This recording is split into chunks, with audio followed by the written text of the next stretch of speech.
Assalamualaikum students and dear viewers. Welcome to my YouTube channel Umar Faruqiani. Last time हमने जो topic discuss किया था वो था सेंट्रल नर्वस सिस्टम।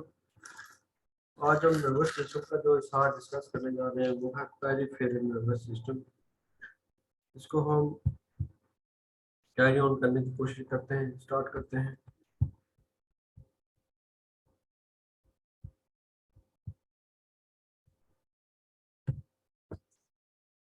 अगर आप ओवरव्यू देखें नर्वस सिस्टम का, तो नर्वस सिस्टम हमारे पास दो टाइप्स थी उसकी। एक था हमारे पास सेंट्रल नर्वस सिस्टम, दूसरा था हमारे पास peripheral nervous system.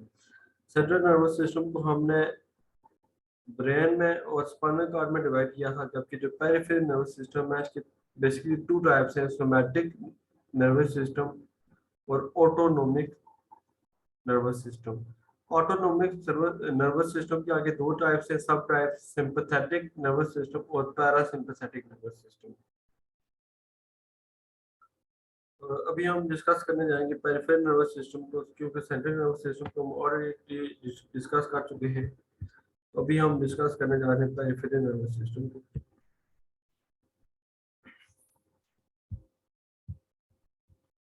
The peripheral nervous system is the collection of nerves that connects the central nervous system to all our organ systems. Nerves की वो कलेक्शन जो कि आपके सेंट्रल नर्वस सिस्टम को कनेक्ट करती है किससे, आपके ऑर्गन सिस्टम्स के साथ, उसको आप क्या कहते हैं, पेरिफेरल नर्वस सिस्टम। यानी कि सेंट्रल नर्वस सिस्टम को आपके ऑर्गन्स के साथ, ऑर्गन सिस्टम के साथ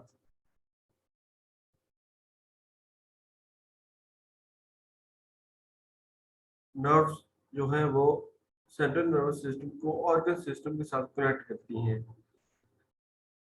तो यह जो कनेक्शन है नर्व्स की जो कि सेंट्रल नर्वस सिस्टम को ऑर्गन सिस्टम के साथ कनेक्ट कर रही है, इसको आप क्या कहते हैं, पेरिफेरल नर्वस सिस्टम।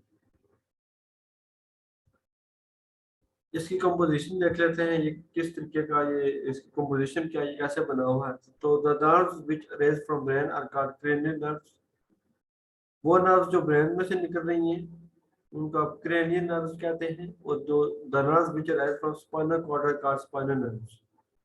तो वो नर्व्स जो कि स्पाइनल कॉर्ड में से निकल रही हैं उनको आप क्या कहते हैं, spinal nerves.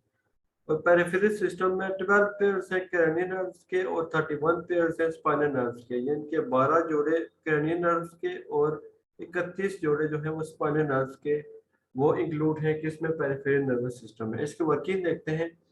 It uses sensitive neurons to detect stimuli from inside और आउटसाइड योर बॉडी।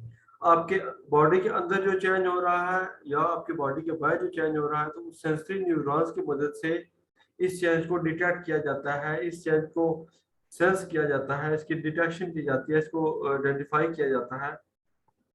यहाँ पे एक वर्ड यूज हुआ है, स्टिमुली। तो स्टिमुली को हम डिफाइन करते हैं कि स्टिमुली क्या चीज है। अभी मैंने चेंज का जिक्र किया था। तो any change in the environment, external और इंटरनल, कोई भी इन्वायरमेंट में चेंज हो, इंटरनल चेंज हो या एक्सटर्नल चेंज हो, उसको डिटेक्ट किया जाता है बाय रिसेप्टर। एक रिसेप्टर के जरिए to initiate a nerve impulse is called stimulus. उसको आप स्टिमुलस कहते हैं। स्टिमुलस क्या है, कोई भी चेंज जो कि आपका जो सेंसरी नर्व है, जिसको जो सेंसरी नर्व है जो उसको डिटेक्ट करती है उस चेंज को, उस चेंज को क्या कहते हैं, स्टिमुलस, जिसकी प्लूरल है स्टिमुली। और स्टिमुली जो है वो डिटेक्ट होने के बाद नर्व इम्पल्स को इनिशिएट किया जाता है कि वो उसको रिस्पॉन्स करे, उसके बारे में कोई रिस्पॉन्स दे उसको। मतलब आप एक चीज को डिटेक्ट करते हैं, फॉर एग्जांपल आपके पास एक थर्मामीटर है और आप टेम्परेचर को डिटेक्ट कर रहे हैं, तो टेम्परेचर डिटेक्ट करने के लिए जो आप थर्मामीटर यूज करते हैं वो हीट को सेंस करता है, टेम्परेचर को सेंस करता है, और उस सेंस करने के बाद वो इसको रिस्पॉन्ड करता है, और उसका रिस्पॉन्स जो है वो टेम्परेचर की रीडिंग के ऊपर, टेम्परेचर रीडिंग हमें ये बताती है कि आपका थर्मामीटर ने उसको कैसे रिस्पॉन्स किया है, उसका कोई वैल्यूज कितनी है, कितना चेंज हुआ है। अच्छा, अब स्टिमुली इंटरनल भी हो सकता है, एक्सटर्नल भी हो सकता है। यानी कि चेंज आपका इंटरनल एनवायरनमेंट में भी हो सकता है, आपके एक्सटर्नल एनवायरनमेंट भी हो सकता है। फॉर एग्जाम्पल आपके बॉडी के अंदर जो जो थर्स्ट की सेंस है या हेड एक की सेंस है, यानी कि आपके सर में दर्द है या आपको प्यास महसूस हो रही है, तो ये इंटरनल चेंज है, ये बॉडी के अंदर चेंज होता है। और जो एक्सटर्नल चेंज है वो किस तरह का हो सकता है? आपका एटमॉस्फेरिक टेम्परेचर चेंज हो रहा है, फॉर एग्जाम्पल गर्मी है या सर्दी है, या आपके एटमॉस्फेयर में टेम्परेचर का इंक्रीज या डिक्रीज, ये एक्सटर्नल चेंज है। This is external stimuli stimulus and internal stimulus is thirst and headache. अच्छा, अब ये तो हो गया सेंसरी न्यूरॉन्स जो कि डिटेक्ट करते हैं स्टिमुली को इनसाइड और outside our body. No, next is our motor neurons. Motor का मतलब होता है वो चीज जो कि मूव करती है, जिसकी मोशन है, जो हरकत करती है। तो motor neurons are used to carry signals from CNS यानी कि central nervous system to other parts of the body. Peripheral nervous system जो है वो मोटर न्यूरॉन्स को यूज करता है कि वो सिग्नल्स को सेंट्रल नर्वस सिस्टम से लेकर जाए किधर, बॉडी में, यानी कि ऑर्गन सिस्टम तक लेकर जाता है। तो ऑर्गन सिस्टम तक जो मैसेजेस की जो तरसील होती है, जो उनको पहुंचाया जाता है, वो किस जरिए से पहुंचाया जाता है? मोटर न्यूरॉन्स के जरिए। और ये मोटर न्यूरॉन्स क्या करते हैं? स्टिमुलेट करते हैं आपके मसल को या दूसरे टारगेट ऑर्गन्स को कि वो रिस्पॉन्स करे आपके जो भी मैसेजेस हैं उनको, यानी कि ये उनको इंट्रिग करते हैं, उनको टर्न ऑन करते हैं मसल्स को कि वो आपका जो भी मैसेज है उसको ये प्रॉपरली रिस्पॉन्स करें।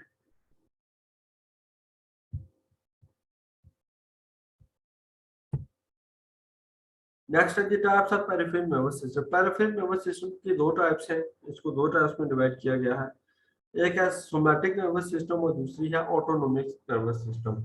सोमैटिक नर्वस सिस्टम जो है वो पेरिफेरल नर्वस सिस्टम की वो टाइप है जो कि आपके वॉलंटरी मूवमेंट्स को, आपके आपकी जो है इरादी हरकत को रेगुलेट करता है, और ये आपके सेंट्रल नर्वस सिस्टम को टारगेट ऑर्गन के साथ कनेक्ट करता है। दूसरी जो इसकी जो किस्म है वो है autonomic nervous system. Type of, अच्छा जी, ऑटोनोमिक का मतलब होता है खुदकार हरकत। तो वो नर्वस सिस्टम जो कि आपके इनवॉलेंटरी मूवमेंट्स या खुदकार हरकत को रेगुलेट करता है, उसको क्या नाम दिया गया है? ऑटोनोमिक नर्वस सिस्टम का। इसकी मिसाल ये है कि डाइजेशन ऑफ फूड, आपकी फूड डाइजेस्ट होती है bye pushing it through large या स्मॉल इंटेस्टाइन, आपके बड़े आंत या छोटी आंत में। और ये कैसे होता है कि इनवॉलेंटरी मसल जो है उनकी कंट्रैक्शन और एक्सपेंडेशन एक्सपेंशन और कंट्रैक्शन की वजह से आपकी फूड जो है डाइजेस्ट होती है। ये कौन सा एक्शन है? Involuntary movement. अब चूंकि ये इनवॉलेंटरी मूवमेंट है, ये ऑटोमेटिक मूवमेंट है, तो इसको जो रेगुलेट करता है नर्वस सिस्टम, वो कौन सा है? Autonomic nervous system.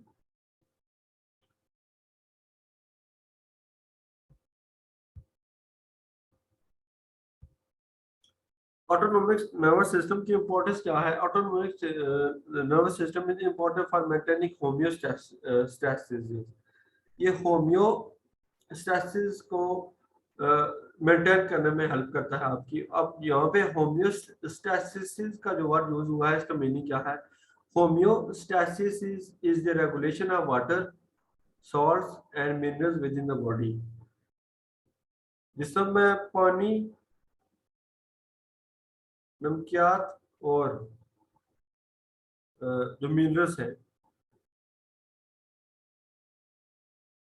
मिनरल्स की जो मेंटेनेंस है, यानी कि जितना हमें जिस्म के अंदर पानी चाहिए होता है, क्या चाहिए होती है, मिनरल्स चाहिए होते हैं, उतने ही आपके बॉडी के अंदर रहते हैं। जो फालतू जो होते हैं वो एक्सक्रीट हो जाते हैं, निकल जाते हैं वो। तो ये जो मेंटेनेंस है, ये इसको मेंटेन कौन करता है? ये आपका ऑटोनोमिक सिस्टम इसको मेंटेन करता है। ये इसकी एक इंपॉर्टेंस है। ये इसकी डेफिनेशन है होमियोस्टैसिस की, हमने इसको यहाँ पे डिफाइन किया है। It regulates respiration, heart beat and excretion. ये आपके जो ऑटोमेटिक एक्शन है जो जिस्म के अंदर, रिस्पिरेशन, सांस लेने का अमल, हार्ट बीट, आपके दिल की धड़कन, एक्सक्रीशन, निज़ाम इखराज, इसको जो चीज सुपरवाइज करती है वो आपका कौन सा? Autonomic nervous system. इसके दो सब टाइप्स हैं, सिंपैथेटिक नर्वस सिस्टम और पैरासिम्पैथेटिक नर्वस सिस्टम, यानी कि ये ऑटोनोमिक नर्वस सिस्टम के आगे दो टाइप्स हैं। इनको डिस्कस करते हैं। Sympathetic nervous system, the system that prepares the body for action and stress.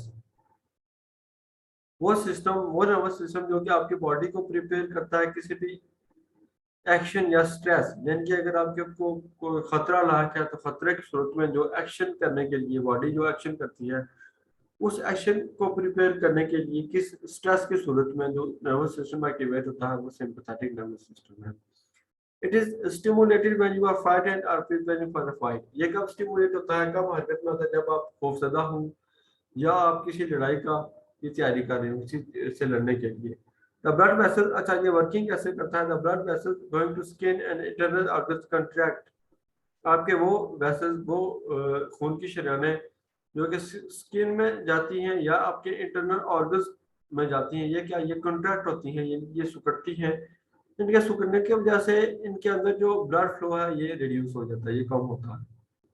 दूसरी जानिब आपके जो हार्ट, दिल में, फेफड़ों में, दिमाग में और स्केलेटल मसल, यानी कि वो मसल जो आपके ढांचे के जो मसल हैं, जो लाइक आपके बाजू हैं, आपके लिम्स हैं, आपके लेग्स वगैरह हैं, उसमें जो वेन्स आती हैं वो क्या आती हैं, वो एक्सपेंड होती हैं। आपकी स्किन वाली और इंटरनल ऑर्गन्स वाली जो ब्लड वेसल्स हैं ये कंट्रैक्ट होती हैं, ये सिकुड़ती हैं, तो प्रेशर सारा किधर ट्रांसफर होता है, आपके हार्ट को जाने वाली वेन्स पे, आपके लंग्स को जाने वाली वेन्स और जो ब्रेन में जाती है उन वेन्स में ये प्रेशर इंक्रीज होता है। प्रेशर की इंक्रीज होने की वजह से ब्लड ज़्यादा फ्लो करता है और इसके फायदा क्या होता है कि the increase of blood flow increase heart beat. एक तो आपकी दिल की धड़कन तेज हो जाती है, आपकी एयरवे इनलार्जेस, यानी कि आपके फेफड़े फूल जाते हैं और आपकी जो सांस का जो सांस लेने का मन है वो ज्यादा तेज होता है, यानी कि जब आपके खतरा लाक होता है तो आप ज्यादा तेजी से सांस लेते हैं, आपके दिल की धड़कन ज्यादा हो जाती है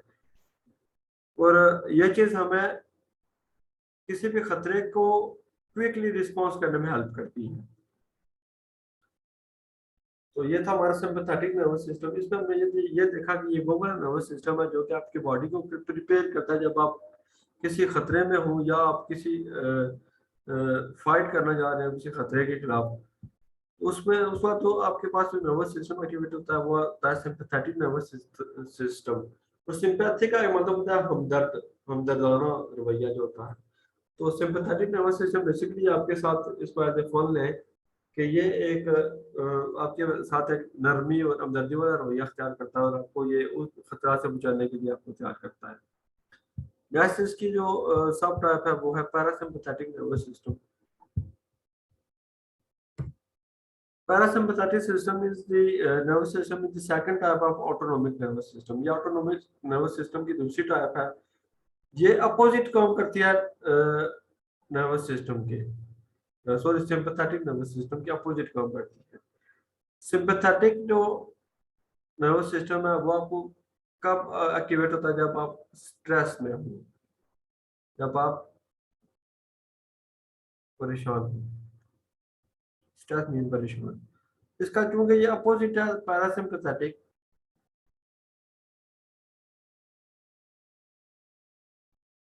तो ये कब काम करता है, जब आप कॉम हो, रिलैक्स हो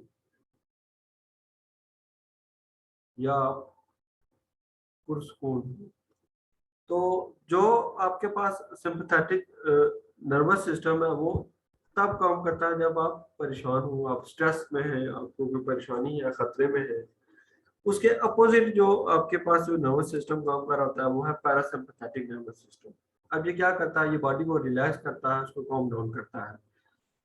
इसकी ये इंपॉर्टेंस हमें दी गई है कि it normalises the change creates by the sympathetic nervous system. आपके बॉडी के अंदर जो भी चेंज क्रिएट हो रहा था सिंपैथेटिक नर्वस सिस्टम की वजह से, उसको नॉर्मलाइज करने के लिए जो हमारे पास नर्वस सिस्टम काम करता है वो पैरासिम्पैथेटिक नर्वस सिस्टम। अब ये क्या करता है, दूसरी तरफ सिंपैथेटिक नर्वस सिस्टम में आपका ब्लड प्रेशर हाई हो रहा था और हार्ट बीट ज्यादा हो रही थी, यहाँ उसके अपोजिट काम हो रहा है, यानी कि आपका ब्लड प्रेशर लो हो रहा है और आपकी हार्ट बीट क्या है वो डिक्रीज हो रही है। जिसकी वजह से एनर्जी कंजर्व होती है और आपका जो आपकी जो बॉडी है वो रिलैक्स हो जाती है। तो ये कब एक्टिवेट होता है, जब आपकी बॉडी रिलैक्स हो जाती है। तो ये था हमारा आज का टॉपिक। इस टॉपिक में हमने पेरिफेरल नर्वस सिस्टम को डिस्कस किया, उसकी दो टाइप्स को हमने डिस्कस किया और उसके दो टाइप्स थी, इसमें से एक थी ऑटोनोमिक नर्वस सिस्टम और एक थी सोमैटिक नर्वस सिस्टम। देन हमने ऑटोनोमिक नर्वस सिस्टम में हमने दो तरह के नर्वस सिस्टम को सब टाइप्स को डिस्कस किया, एक सिंपैथेटिक नर्वस सिस्टम और एक पैरासिम्पैथेटिक नर्वस सिस्टम। उम्मीद है आपको हमारे इस लेक्चर की समझ आ गई होगी। आपका कोई भी क्वेश्चन हो तो आप कमेंट सेक्शन में पूछ सकते हैं। आखिर में आपसे रिक्वेस्ट है कि आप चैनल को लाइक करें, शेयर करें, सब्सक्राइब करें और हमारे साथ जुड़े रहें। बेल आइकन को प्रेस कर दें ताकि हमारी नए आने वाली वीडियोस आपको बर बार पहुंचते रहे। Thank you so much for watching. इंशाल्लाह नेक्स्ट टॉपिक में हम जो है वो डिस्कस करेंगे about the structure of nervous system, उसकी वर्किंग और स्ट्रक्चर ऑफ द न्यूरॉन्स। तब तक के लिए अल्लाह हाफिज़ एंड थैंक्स फॉर वाचिंग।